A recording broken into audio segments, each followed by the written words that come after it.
We don't talk anymore. We don't talk anymore. We don't talk anymore like we used to. I actually do. I keep my dad.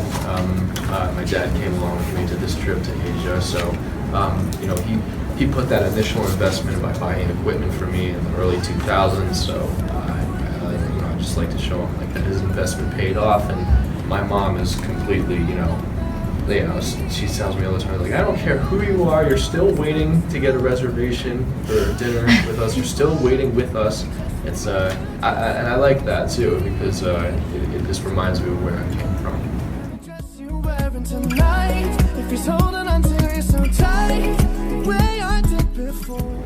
There's always pressure for this, you know, the term sophomore slump, but I mean, even though 9-Track Mind was like one of the 2 only albums to go gold this year, I don't think there's any like pressure. It's just because I was in a really good headspace when I was making the album, and no pressure at all, just making music that I wanted to make, and I was producing it all on this little laptop and going to I was on promo tour while I was making the album too, so it was my first promo tour, so I got to see all these new places and all these new faces and things, so and it wasn't like this highly anticipated like thing either. It's like the 1 million sales in 1 week. Like, I don't have to worry about that. It's like a much more favorite of a slow build up than a huge explosion, because then it kind of dies down.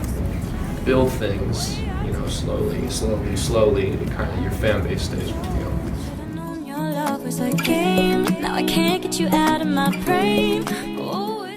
I think the one thing that I could, if I could, like change about the industry is like the, and I'm not saying this to be rude or anything. It's just the insecurity is like people are so talented. There's no need to walk into a room and feel like you have so much to prove to so many people, and as a result of that, you act rude to people. Like, everybody wants to feel welcome, and it just makes a better vibe and better art.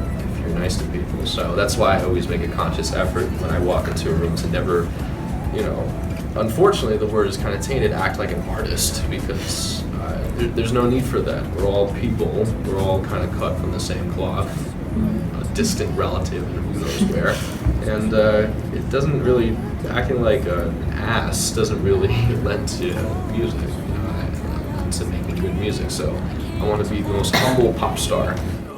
Such a shame that we don't talk anymore. I think you have to be the person that changes it. You can't rely on other people to, for example, if there's ever like some drama going on Twitter or the internet, it's like people want to get a reaction out of you. The best thing is to honestly just realize that it'll all pass. I'll see it happen and I'll be like, I'm happy with myself. I don't need to look at this right now. Like, I truly love, like, I'll turn this off and pretend it's 2004 and I have a Motorola Razr and I don't even have Twitter, and because it hasn't been invented yet, and I'll just play the piano. Like, that's the core of what I'm doing. Like, you know, people, different people mad at me for whatever reason. I think I'm good on people's list most of the time, but you know, on the off chance, it's important to remember why you're here and to realize the talent that you have, or the talent that I have.